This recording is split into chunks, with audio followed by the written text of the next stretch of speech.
Hello friends, तो ये है वेस्टवर्ड सीरीज का 9 पार्ट। इसके बाकी पार्ट्स के लिंक भी आपको हमारे डिस्क्रिप्शन में मिल जाएंगे। तो चलिए शुरू करते हैं।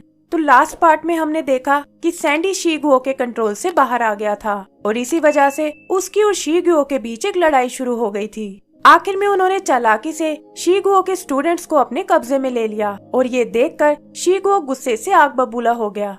वो ज़ैंग पर युद्ध के नियमों को तोड़ने का इल्जाम लगाता है और कहता है कि मैं इस प्रेशर में नहीं आने वाला। तब ज़ैंग कहता है कि हेवन के लिए तो हम चोर हैं और चोरों के लिए लड़ाई के कोई नियम नहीं होते। शीगुओ भी अपने स्टूडेंट्स को बचाने के लिए शांत हो जाता है और पूछता है कि आखिर वो इसके बदले क्या चाहते हैं। ज़ैंग कहता है कि हम बस अपनी जर्नी पर जाना चाहते हैं और तुम्हें हमारा पीछा करना छोड़ना होगा। शीगुओ को ना चाहते हुए भी उनकी बात माननी पड़ती है और ज़ैंग भी उसके साथियों को आजाद कर देता है। सैंडी भी उससे अलविदा लेता है, लेकिन शीगुओ पूछता है कि आखिर तुम उस स्पेल से बाहर कैसे आए। सैंडी बताता है कि उसकी सोल एक डार्क जगह में कैद थी, लेकिन तभी उसे मास्टर ज़ैंग की आवाज सुनाई दी। फिर उसने देखा कि आसमान से एक रोशनी आ रही है और उसका पीछा करते हुए वो अंधकार से बाहर आ गया। शीगुओ भी ये सुनकर खुश हो जाता है और कहता है कि ज़ैंग भी अपने स्टूडेंट्स का बहुत ख्याल रखता है। फिर वो उसे जाने की परमिशन देता है और कहता है कि शायद अगली बार वो इतना लकी नहीं होगा। सैंडी भी वादा करता है कि अगली बार वो और पावरफुल बनकर आएगा और उसे अलविदा बोलकर ज़ैंग के साथ चला जाता है। शीगुओ के स्टूडेंट भी उससे माफी मांगते हैं और वो कहता है कि फेलियर लाइफ का सबसे बड़ा सबक है और उन्हें लेकर वापस हेवन में चला जाता है। यहाँ सैंडी ज़ैंग को बताता है कि मंकी किंग शायद अभी भी जिंदा है और ये सुनकर उसके साथ साथ बाकी लोग भी हैरानी में पड़ जाते हैं। आगे वो बताता है कि देवताओं ने उसके शरीर को तो मार डाला था, लेकिन उसकी सोल अभी भी जिंदा है। उन लोगों ने उसे साउथ सी में कहीं कैद किया हुआ है और वहाँ का ड्रैगन क्लैन उसकी निगरानी करता है। उसका मानना है कि अगर कोई ड्रैगन की सील को नष्ट कर दे तो मंकी किंग एक बार फिर जिंदा हो सकता है। अगले सीन में हम ज़ैंग को साउथ सी के पास देखते हैं और वो सोचता है कि अगर उस वक्त मैंने मंकी किंग की बात मान ली होती तो वो आज जिंदा होता। वहाँ वो लोग बड़े बड़े पिलर्स को देखते हैं और सैंडी बताता है कि ये मैजिक माउंटेन के पत्थर से बने हैं। ये पत्थर असल में स्पेल का एक पार्ट है और धीरे धीरे मंकी किंग की सोल को नष्ट कर रहे हैं। ज़ैंग पूछता है कि आखिर तुम्हें ये सब कैसे पता है और तब सैंडी बताता है कि वो शीगुओ के साथ यहाँ आ चुका है और उसने बताया था कि यहाँ एक ऐसे डीमन की सोल कैद है जो खुद भी स्टोन से पैदा हुआ था। ज़ैंग समझ जाता है कि ये मंकी किंग ही है और बाइलैंग को कहता है कि हमें सूत्रा पहुँचाने के मिशन को पोस्टपोन करना होगा। बाइलैंग भी उसकी बात मान जाता है और दिखाता है कि सूत्रा भी यहाँ आते ही चमकने लगा है। ज़ैंग कहता है कि मंकी किंग ने इसे बचाने के लिए अपनी जान दी थी और शायद सूत्रा भी उसे बचाना चाहता है। फिर वो वादा करता है कि मैं मंकी किंग को वापस ला कर रहूंगा, लेकिन पता चलता है कि उनके सामने कुछ और प्रॉब्लम्स भी हैं। ज़ैंग बताता है कि उसे तैरना बिल्कुल नहीं आता और सैंडी कहता है कि रेत से बना होने के कारण मैं भी पानी में नहीं जा सकता। ये देखकर बाइलैंग खुद नीचे जाने की सोचता है, लेकिन ज़ैंग कहता है कि ये अकेले तुम्हारे बस की बात नहीं है और एक ड्रैगन से बेहतर इस काम को कोई नहीं कर सकता।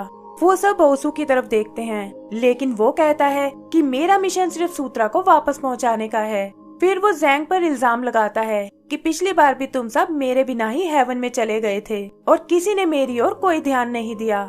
सभी लोग उसे समझाते हैं कि वो उनके मिशन के लिए बहुत इम्पोर्टेंट है, लेकिन ओसू को लगता है कि वो बस उससे अपना काम निकलवाना चाहते हैं। तभी समुद्र में कुछ हलचल होने लगती है और वो देखते हैं कि ये साउथ सी का ड्रैगन क्लैन है।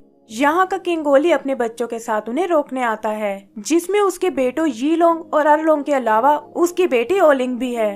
किंग उनसे यहाँ आने का कारण पूछता है और कहता है कि तुम्हें यहाँ नहीं आना चाहिए था। ज़ैंग उससे माफी मांगता है और बताता है कि वो यहाँ अपने एक स्टूडेंट मंकी किंग के लिए आया है। ये लोग गुस्से में उन्हें यहाँ से वापस जाने को कहता है, लेकिन ज़ैंग कहता है कि वो अपने स्टूडेंट को लिए बिना यहाँ से नहीं जाएगा और अगर उन्होंने ये स्पेल नहीं हटाया तो वो साउथ सी को बर्बाद कर देगा। किंग को उसकी बात सुनकर बहुत हंसी आती है और वो कहता है कि इन छोटे डीमंस के साथ तुम मेरा कुछ नहीं बिगाड़ सकते। तभी उसकी नजर छिपे हुए ओजू पर पड़ती है और वो समझ जाते हैं कि ये ईस्ट सी के ड्रैगन क्लैन से है।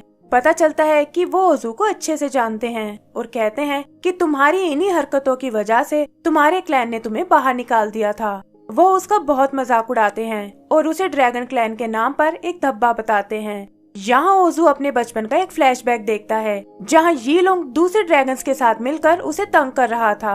उन्हें लगता था कि ओजू बहुत ही कमजोर ड्रैगन है और अपने क्लैन के जैसे उसमें कोई टैलेंट नहीं है।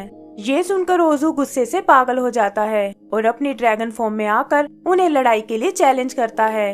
ये लोग भी उस पर हमला करने की सोचता है, लेकिन तभी ज़ैंग बीच में आ जाता है और कहता है कि पहले तुम्हें मुझसे निपटना होगा। बाजी भी अपनी ओरा पावर को असेंबल करता है और अपने डीमन रूप में आ जाता है। तभी वो देखते हैं कि बाइलिंग समुद्र के नीचे जा रहा है, लेकिन किंग को लगता है कि वो उनका कुछ नहीं बिगाड़ पाएगा। ओजू उन पर हमला करने को कहता है, लेकिन ज़ैंग कहता है कि तुम्हें फिलहाल बाइलिंग की मदद करनी होगी। ओजू उसकी बात मानकर नीचे जाने लगता है, लेकिन तभी किंग उसे पकड़ लेता है और कहता है कि अब मैं तुम्हें वापस तुम्हारे क्लैन के पास भेज दूंगा ताकि तुम्हें अपनी गलती का सबक मिल सके। तभी ज़ैंग किंग पर अटैक करता है और ओजू को बाइलिंग के पास जाने का मौका मिल जाता है।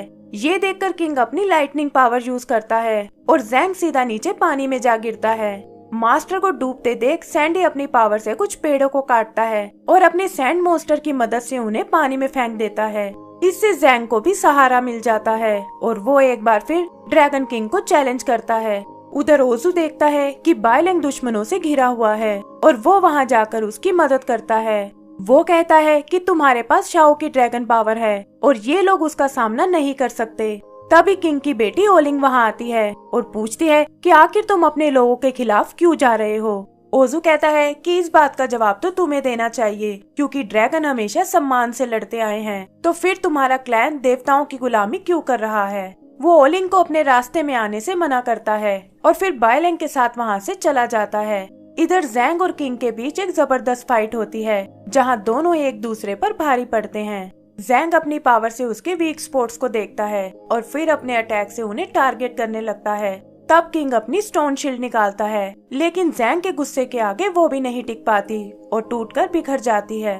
किंग भी फाइनली अपनी ड्रैगन फॉर्म में आता है और वो दोनों एक बार फिर आपस में भिड़ जाते हैं।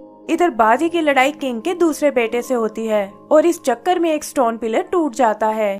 किंग को ये देखकर बहुत गुस्सा आता है, लेकिन सैंडी बताता है कि एक पिलर के टूटने से कुछ नहीं होगा और स्पेल खत्म करने के लिए उन्हें और पिलर्स को नष्ट करना होगा। इधर ओजू और बाइलिंग समुद्र के नीचे बनी एक गुफा तक आते हैं और समझ जाते हैं कि मंकी किंग की सोल यहीं कैद है। वो दोनों भी उन पिलर्स को तोड़ने की कोशिश करते हैं और ओजू बाइलिंग को अपनी ड्रैगन फॉर्म में आने को कहता है। वो उसे ज़ैंग की ट्रेनिंग याद करने को कहता है और बताता है कि उसी से तुम अपनी पावर्स को कंट्रोल कर सकते हो। बाइलिंग को याद आता है कि ज़ैंग ने उसे हर्ट और माइंड को बैलेंस करने को कहा था और साथ ही उसे वो पल भी याद आता है जब शाओ ने ड्रैगन सोल उसमें ट्रांसफर की थी और कहा था कि इसे सिर्फ एक सच्चे दिल वाला इंसान ही यूज कर सकता है।